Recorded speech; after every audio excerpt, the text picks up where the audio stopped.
Hey everyone, welcome to Judging for the Win. I'm Dave, and this is my daily ruling. Today's question comes to us from the Judging for the Win Discord. Thanks to Nibble and Weekly for this one. Amy plays a Pyroclasm, while she controls Taii Wakeen, and Nick controls 2 grizzly bears. How many cards does she draw? To answer this question, we'll first observe that Pyroclasm only uses one verb. This means that all of its damage happens at one time as part of the same game event. In contrast, notice how this Magma Burst uses the verb deal twice, meaning that a kicked Magma Burst deals damage to the first target, and then after that, it deals damage to the second. This distinction is important for knowing how many times the ability triggers.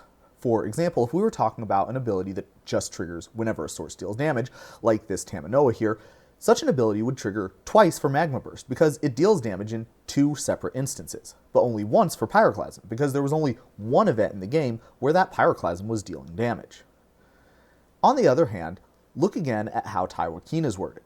Its ability triggers whenever a source you control deals an appropriate amount of damage to a creature.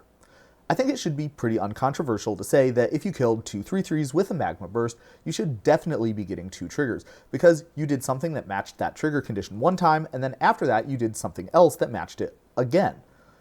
The Pyroclasm case is a little bit less obvious though.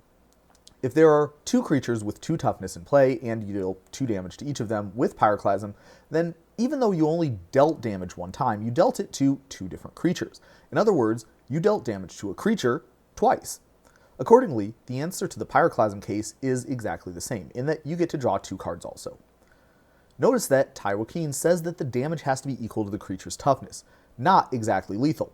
So if you had 1 damage on the Taii Wakeen, when you played that Pyroclasm, you would not get to draw a card from Taii Wakeen taking 2, because Taii has 3 toughness. On the other hand, it also wouldn't matter if any of the grizzly bears had damage already marked on them when you played that Pyroclasm either. Let's close out with some challenge questions to test your understanding. Nick blocks Amy's Alley Grifters with 2 grizzly bears. Does Nick discard 1 card or 2? And we can see that this ability triggers whenever Alley Grifters becomes blocked. All the blockers are declared at the same time, so there was only one time when this creature transitioned from not being blocked to being blocked. Accordingly, this ability only triggers once. Well, what about if Nick double blocks this vicious Battlerager? Well, this time the ability checks whenever vicious Battlerager becomes blocked by a creature. Nick has blocked with 2 creatures, so that ability will trigger once for each of them. And that's all I have for you today. How did you do? Join me again next time for another daily ruling. Until then, I hope you have a great day.